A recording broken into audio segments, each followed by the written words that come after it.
Hello बच्चों, मैं हूं आपका अपना राहुल छाबड़ा और अपना चैप्टर 7 चल रहा था। चैप्टर 7 में अपन ने काफ़ी कुछ देख लिया था। आज अपन देखेंगे कि यदि किसी एसी सोर्स से कोई रेजिस्टेंस कनेक्ट हो तो क्या होगा, कोई कैपेसिटर कनेक्ट हो तो क्या होगा, कोई इंडक्टेंस कनेक्ट हो यानी कि सेल्फ इंडक्टिव कोइल कनेक्ट हो तो क्या होगा। यदि इन तीनों में से RLC रेजिस्टेंस, इंडक्टेंस, कैपेसिटर, इन तीनों में से कोई से भी दो कनेक्ट हो तो उसको अपन बोलेंगे RL सर्किट। ठीक है, यदि मान लो RC कनेक्ट हो तो अपन बोलेंगे उसको RC सर्किट। यदि LC कनेक्ट हो तो उसको अपन बोलेंगे LC सर्किट। केवल रेजिस्टेंस कनेक्ट हो तो उसको बोलेंगे प्योर रेजिस्टेंस सर्किट। केवल इंडक्टेंस कनेक्टेड हो तो उसको बोलेंगे प्योर इंडक्टेंस सर्किट। केवल कैपेसिटर कनेक्टेड हो तो उसको बोलेंगे प्योर कैपेसिटर सर्किट। RLC तीनों कनेक्टेड है और सीरीज में कनेक्टेड है तो अपन बोलेंगे सीरीज LCR सर्किट या सीरीज RLC सर्किट। क्लियर? तो इन सारे सर्किट्स की अपन को स्टडी करनी है। तो सबसे पहले अपन देख रहे हैं कि यदि केवल रेजिस्टेंस कनेक्ट हो तो क्या होगा। ठीक है, तो इसका मतलब ये हो गया कि जैसे मान लो ये अपने पास में एक रेजिस्टेंस है। ठीक है, इस रेजिस्टेंस की वैल्यू मैंने मान ली R है और ये केवल रेजिस्टेंस ही एक AC सोर्स से कनेक्ट है। AC सोर्स का सिंबल हो गया और AC सोर्स का जो EMF है वो अपन ने मान लिया कितना है, E0 sin ओमेगा t। किसी t टाइम पर EMF कितना हो गया, E0 sin ओमेगा t, जहाँ पे E0 उसकी मैक्सिमम वैल्यू हो गई और t टाइम पर जो वैल्यू बनी वो कितनी बनी है, E0 sin ओमेगा t बन गई। अब समझो, अब मान लो जब केवल रेजिस्टेंस ही कनेक्टेड है तो अपन ये बोलते हैं कि सोर्स जितना पोटेंशियल देता है वो सारा के सारा आज सर्किट में डिस्ट्रीब्यूट हो जाता है। तो अब केवल एक रेजिस्टेंस ही कनेक्टेड है तो जितना EMF सोर्स देगा वो सारे के सारा कहाँ जाएगा, रेजिस्टेंस के पास में जाएगा। तो अपन ये बोलेंगे रेजिस्टेंस में जो रेजिस्टेंस पे जो EMF होगा कितना होगा, अपन बोलेंगे रेजिस्टेंस पे EMF कितना है, IR। ठीक है, करंट यदि I फ्लो हो रही है तो पोटेंशियल कितना ड्रॉप होगा, IR, और वो IR किसके इक्वल हो जाएगा, E के हो जाएगा। तो यहाँ से अपन बोल सकते हैं IR इक्वल टू किसके इक्वल हो जाएगा, E0 sin ओमेगा t। तो यहाँ से करंट जो आएगी वो किसके इक्वल आएगी, E0 upon R sin omega t। ठीक है, तो यहाँ से E0 अपॉन R जो होता है अपन ये बोलते हैं कि I इक्वल टू इक्वेशन ये बन जाती है I0 sin ओमेगा t। ये करंट की इक्वेशन आती है। EMF की इक्वेशन तो क्या है, E equal to E0 sin omega t। देखो नंबरिंग देते हुए चलते हैं क्या क्या पढ़ेंगे अपन। पहले तो EMF की इक्वेशन निकाली, फिर करंट की इक्वेशन निकाली अपन ने क्या, I equal to I0 sin omega t, जहाँ पे I0 जो बताती है वो क्या बताएगी, amplitude of current, maximum value of current. तो maximum value of current I0 कितनी हो गई, E0 अपॉन R। यानी कि थर्ड पॉइंट अपन पढ़ें तो अपने पास में जो I0 होगा वो किसके इक्वल हो जाएगा, E0 अपॉन R के हो जाएगा। और ऐसे यदि मैं IRMS निकालना चाहूँ तो IRMS क्या आएगा, देखो I0 क्या होता है, एक फॉर्मूला था अपने पास में किसका, IRMS का। IRMS क्या होता है, I0 अपॉन √2। तो I0 क्या हो जाएगा, √2 IRMS, यही तो होगा।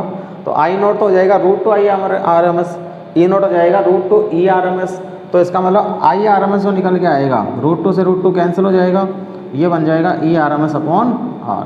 ठीक है, ये RMS करंट की वैल्यू आ जाएगी, ये मैक्सिमम करंट की वैल्यू आ जाएगी प्योर रेजिस्टेंस के केस में। अभी तक हम प्योर रेजिस्टेंस की बात कर रहे हैं, ये प्योर रेजिस्टेंस के केस में IRMS और I0 की वैल्यू अपने पास में निकल के आएगी। ठीक है, तो फोर्थ पॉइंट अपना ये हो गया।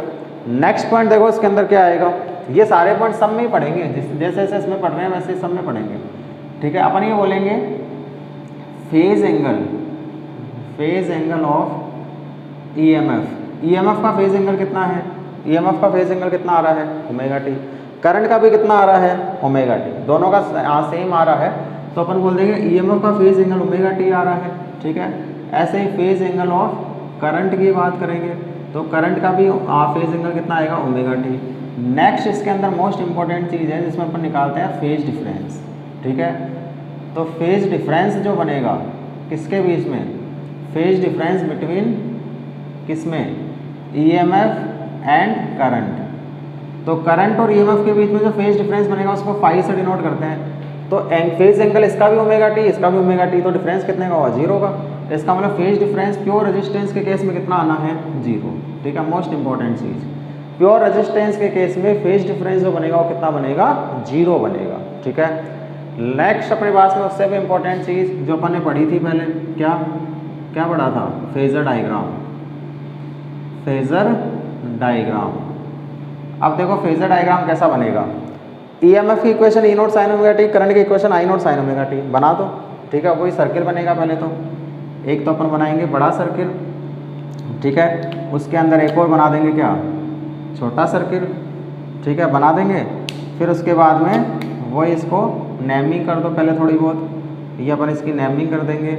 ये हो जाएगा एक्स ओ एक्स डैश, ये हो जाएगा वाई ओ वाई डैश। फिर अपन देखेंगे यहाँ पे कि पहले ओमेगा टी का वाला सोल आर लिख लो, तो ई को पहले आर रिप्रेजेंट कर दें। तो यहाँ से मान लो ई जो है वो यहाँ से ऐसे गया, टी टाइम पे मान लो यहाँ पहुँच गया और ओमेगा टी एंगल बना लिया, ये अपना ई नोट आ गया और ये ओमेगा एंगुलर वेलोसिटी से चल रहा था, टी इक्वल टू 0 पे यहाँ था, ठीक है। तो अब करंट को यदि शो करूँगा तो करंट भी कितना एंगल बना रही है टी टाइम पे, ओमेगा टी ही बना रही है। इसका मतलब इसी लाइन के ऊपर क्या आएगी, करंट भी आएगी, आई नोट वही एंगुलर वेलोसिटी ओमेगा से चलती है। समझ में आ रही चीज़। ये फेजर डायग्राम बनते हैं। अब इसमें और भी फेजर डायग्राम बनाए जाते हैं, यानी और भी डायग्राम बनते हैं। वो और कैसे बनते हैं वो चीज़ समझना, कि जैसे मान लो मैं यदि ऐसे मान लूँ, इसको समझना फेजर डायग्राम को, ये तो अपना फर्स्ट फेजर डायग्राम है, ठीक है, इसको तो मैंने मान लिया ये अपना फर्स्ट फेजर डायग्राम है, ठीक है। सेकंड फेजर डायग्राम कैसे बन सकता है इसके अंदर, सेकंड फेजर डायग्राम ऐसे बन सकता है कि यदि मैं इसको एक्स एक्सिस पे रिप्रेजेंट करूँ, ये एक्स एक्सिस है, ठीक है, यदि ईएमएफ यहाँ चला गया टी टाइम में तो करंट भी टी टाइम में यहीं पहुँचेगी, ऐसे ओमेगा टी एंगल बना देंगे। एक और फेजर डायग्राम क्या बन सकता है इसके अंदर, कि यदि मान लो एक्स एक्सिस पर भी है, एक्स एक्सिस पर ही यदि मैं ई नोट को शो करूं तो आई नोट जो शो होगा वो भी कहीं हो जाएगा, यहीं हो जाएगा। समझ में आ रही चीज़। ये अपने पास में फेजर डायग्राम बनते हैं इसके। अब नेक्स्ट देखो इसके अंदर क्या आएगा, 5 6 7 के बाद में 8, ठीक है। जो रजिस्टेंस बनेगा सर्किट का, रजिस्टेंस कितना बन रहा है, कैपिटल आर। यहाँ से पता चलेगा करंट इक्वल टू क्या होता है, पोटेंशियल अपॉन रेजिस्टेंस। तो रेजिस्टेंस कितना बन रहा है यहाँ पे, कैपिटल आर। तो रेजिस्टेंस आ गया यहाँ पे कैपिटल आर। अब देखो ये जो कैपिटल आर रेजिस्टेंस है वो क्या इस जो अपन ने एसी सोर्स लगाया है उस एसी सोर्स की फ्रिक्वेंसी पर डिपेंड कर रहा है। भाई इस वायर का रेजिस्टेंस 10 ओम है, अब मैं इसमें कैसे भी एसी सोर्स दे दूँ कोई फर्क नहीं पड़ता, इसका रेजिस्टेंस 10 ओम ही रहना है। इसका मतलब रेजिस्टेंस जो है वो does not depend on the frequency, ठीक है। तो यदि ग्राफ बनाया जाए किसके बीच में, यदि अपन ग्राफ बनाए रेजिस्टेंस के बीच में और फ्रिक्वेंसी के बीच में, तो डिपेंड ही नहीं कर रहा। तो इधर तो ले लो चाहे रेजिस्टेंस, इधर ले लो फ्रिक्वेंसी, और जैसे फ्रिक्वेंसी कितनी हो रेजिस्टेंस जो है वो does not depend on the frequency. चाहे बढ़ा दो चाहे कम कर दो, रेजिस्टेंस की वैल्यू जो है फ्रिक्वेंसी पर डिपेंड नहीं करती है, ठीक है। फिर इसमें आता है एक रेजिस्टेंस का इन्वर्स, ठीक है, जिसको अपन बोलेंगे 9 नंबर। रेजिस्टेंस के इन्वर्स को क्या नाम देते हैं अपन, रेजिस्टेंस का इन्वर्स कंडक्टेंस होता है, तो रेजिस्टेंस के इन्वर्स को अपन नाम देते हैं कंडक्टेंस, ठीक है। कंडक्टेंस क्या हो जाएगा इसके अंदर वो समझो, कंडक्टेंस हो जाएगा जिसको अपन डिनोट करते हैं जी से, और जी इक्वल टू क्या हो जाएगा 1/r, ठीक है। रेजिस्टेंस की जो यूनिट आती है वो क्या आएगी, यूनिट कितनी आएगी रेजिस्टेंस की, यदि यहाँ पे मैं शो करूँ तो यूनिट तो कितनी आएगी ओम, और कंडक्टेंस की जो यूनिट आएगी वो क्या आ जाएगी ओम इनवर्स, ठीक है। तो जैसे रेजिस्टेंस जो है वो इस पर डिपेंड नहीं करता है, वैसे कंडक्टेंस जो है वो भी फ्रिक्वेंसी पर डिपेंड नहीं करेगा। क्लियर। अब लास्ट और इम्पोर्टेंट इसके अंदर आती है एक और चीज़, एवरेज पावर और इंस्टेंटेनियस पावर। दो चीज़ें और आती है। यदि मैं इंस्टेंटेनियस पावर की बात करूँ, 10 नंबर इंस्टेंटेनियस पावर, तो इंस्टेंटेनियस पावर जो होगी वो तो क्या होगी, instantaneous EMF into instantaneous current, ऐसा ही तो होता है। तो ये हो जाएगी instantaneous EMF into instantaneous current हो जाएगी। इंस्टेंटेनियस ईएमएफ कितना है, E nought sine omega T, और करंट कितना है I nought sine omega T, दोनों को लिख दो तो E note I nought sine square omega T. तो इंस्टेंटेनियस पावर क्या है जी, E note I nought sine square omega T. ये तो इंस्टेंटेनियस पावर आ गई। अब मुझे निकालनी है कि 1 साइकिल के लिए एवरेज पावर कितनी होगी, ठीक है। ये 1 साइकिल हुआ तो एवरेज पावर कितनी आई। तो अब नेक्स्ट अपने पास में आता है इसके अंदर 11 नंबर, और लास्ट पॉइंट है इसका 11 नंबर एवरेज पावर। तो एवरेज पावर के लिए अपन क्या बोलेंगे, एवरेज पावर के लिए वही 0 से capital T P instantaneous upon 0 से कैपिटल टी डी टी, ऐसे ही करेंगे। अब पी इंस्टेंटेनियस की वैल्यू पुट कर दो, तो पी एवरेज जो आएगा अपने पास, पी एवरेज, ठीक है, 0 से कैपिटल टी। पी इंस्टेंटेनियस कितना है, E note I nought sine square omega T, तो ये आ जाएगा E note I nought sine square omega T D T, और इसका इंटीग्रेशन क्या बनना है, टी बनेगा, लिख सकते हैं अपन। E note I note upon T तो बाहर निकाल लो, तो P average equals to E note I note upon T, ये तो बाहर आ गया, 0 से कैपिटल टी, और ये क्या बन गया, sign square omega T D T. जब अपने आरएमएस वैल्यू निकाली थी ना, तो साइन स्क्वायर ओमेगा टी का इंटीग्रेशन कर चुके हैं अपन पहले, और नहीं किया है, नहीं याद है तो मैं यहाँ पे लिख देता हूँ उसको करना कैसे है, बाकी फिर कर लेना।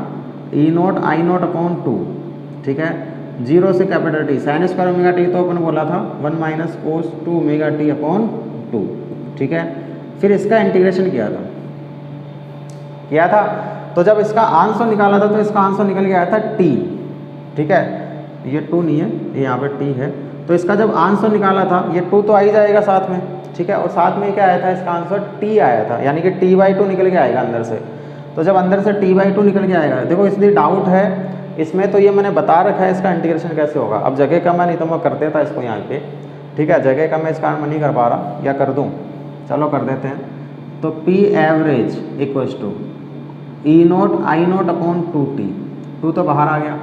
अब 1 का करेंगे तो कितना आएगा, t, 1 का करेंगे तो t आएगा, ठीक है, और cos 2 ओमेगा टी का इंटीग्रेशन करेंगे तो क्या आएगा, cos 2 ओमेगा टी का करेंगे तो sine 2 omega T upon 2 omega, और लिमिट आ जाएगी 0 से कैपिटल टी, ठीक है। अब इसको लिमिट रख देना, ये पूरा 0 बनेगा, ये पूरा 0 बनेगा, t बाहर आ जाएगा, t से t कैंसिल हो जाएगा, तो p एवरेज जो आएगा वो आ जाएगा E note I naught upon, ठीक है, एक तो फॉर्मूला ये आएगा।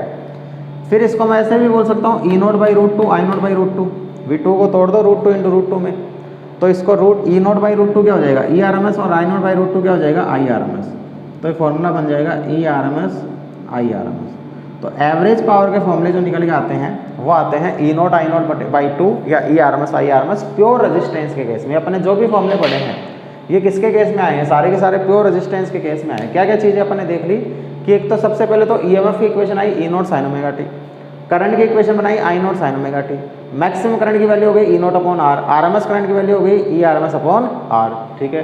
फिर अपन ने देखा फेज एंगल ईएमएफ का है ओमेगा टी, करंट का भी है ओमेगा टी, दोनों के बीच में फेज डिफरेंस कितने का हुआ, 0 का, तो फेज डिफरेंस कितने का आया, 0 का। फिर फेजर डायग्राम बना दिया, ईएमएफ और करंट दोनों सेम एंगल पे है, सेम फेज डिफरेंस 0 है, तो दोनों सेम लाइन पर आ जाएंगे।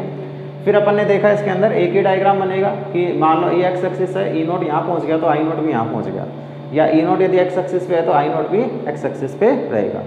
इस सर्किट का रेजिस्टेंस देखेंगे तो रेजिस्टेंस केवल आर ही है, करंट से पता चल रहा है, current equals to potential upon resistance होता है, इसका मतलब आर क्या चीज़ है, रेजिस्टेंस। तो रेजिस्टेंस आर हो गया, रेजिस्टेंस फ्रीक्वेंसी पे डिपेंड नहीं करता है, तो आर डायरेक्टली फ्रीक्वेंसी है, तो स्ट्रेट लाइन बनेगा, और यूनिट क्या आएगी रेजिस्टेंस की, ओम। रेजिस्टेंस का इन्वर्स होता है conductance, conductance G equals to 1/r, unit हो जाएगी ओम इनवर्स या सीमेंस, ठीक है। इंस्टेंटेनियस पावर हो जाएगी इंस्टेंटेनियस ईएमएफ इनटू इंस्टेंटेनियस, इनको बोलते हैं इंस्टेंटेनियस ईएमएफ इंस्टेंटेनियस करंट। ये जो इक्वेशन है टी टाइम पे जो भी वैल्यू आएगी वो इंस्टेंटेनियस है, तो इसको बोलता है इंस्टेंटेनियस ईएमएफ, इसको बोलेंगे इंस्टेंटेनियस करंट, यानी कि ई इंटू आई, ये हो जाएगा इंस्टेंटेनियस पावर। ई होता है E nought sine omega T, ये I nought sine omega T, तो E note I nought sine square omega T, E note I nought sine square omega T. फिर इसके बाद में मुझे एवरेज पावर निकालनी है 1 साइकिल के लिए, तो एवरेज करने का तरीका ये होता था, इंटीग्रेशन कर दो जितने टाइम के लिए निकालनी, तो 0 से कैपिटल टी पी इंस्टेंटेनियस 0 से कैपिटल टी डी टी, ये अपने इंटीग्रेशन किया, तो एवरेज पावर जो निकल के आई वो आई E R M S I R M S, या फिर E note I note by 2, ठीक है। और भी हो सकता है, देखो और क्या हो सकता है, ई नोट क्या हो सकता है, आई नोट आर हो सकता है क्या, यहाँ से देखो ई नोट क्या हो सकता है, आई नोट आर हो सकता है। तो यदि यहाँ से ई नोट की जगह मैं आई नोट आर पुट कर दूँ तो और फॉर्मूला क्या बनेगा, वो देखो, आई नोट आर पुट करेंगे तो ये हो जाएगा आई नोट स्क्वायर आर बाई 2, एक तो ये फॉर्मूला आ जाएगा। और या फिर मैं यहाँ पे आई नोट की जगह पुट कर दूँ, क्या आई नोट की जगह क्या पुट कर सकते हैं, ई नोट अपॉन आर, तो जब ई नोट अपॉन आर पुट करेंगे तो E nought square upon 2r हो जाएगा, तो ये हो जाएगा E nought square upon 2r, ठीक है। ऐसे E R M S I R M S के लिए हो जाएगा, ठीक है। ये क्या हो जाएगा, ई आर एम एस की जगह बोल देंगे I R M S into R, तो ये हो जाएगा I R M S square into R, ये हो सकता है I R M S square into R या फिर आई आर एम एस की जगह बोलेंगे E R M S upon R, तो ये हो सकता है E R M S square upon R. तो ये सब एवरेज पावर के फॉर्मूले हैं। देखो क्या क्या फॉर्मूले आए मैं बता देता हूँ, ऊपर लिख लेते हैं एवरेज पावर के फॉर्मूले, ठीक है, यहाँ लिख देते हैं पी एवरेज। एक तो आया E note I note upon two, E note I note upon two, एक आया E R M S I R M S, ठीक है, फिर एक आया I nought square by I nought R square by two, I nought square R by two, फिर एक आया E nought square by two R, E nought square upon two R, ठीक है, फिर एक आया I R M S square R, I R M S square R, और फिर एक आया E R M S square upon R, E R M S square upon R, ठीक है। ये फॉर्मूले सारे बने एवरेज पावर के। तो एक फॉर्मूले से अपने सारे फॉर्मूले बनाए, कोई याद रखने की जरूरत नहीं है, एक फॉर्मूला याद रखो तो बाकी सारे फॉर्मूले अपने आप याद हो जाएंगे, ठीक है, क्लियर। तो ये अपना टॉपिक था जब एसी सर्किट में केवल प्योर रेजिस्टेंस कनेक्ट हो। कल अपन देखेंगे जब प्योर कैपेसिटर कनेक्ट हो, उसके बाद में देखेंगे जब प्योर इंडक्टेंस कनेक्ट हो तो क्या होता है, ठीक है। तब तक पढ़ते रहो, मजे करते रहो, चैनल को लाइक सब्सक्राइब शेयर करते रहो और मजे करते रहो। All the very best.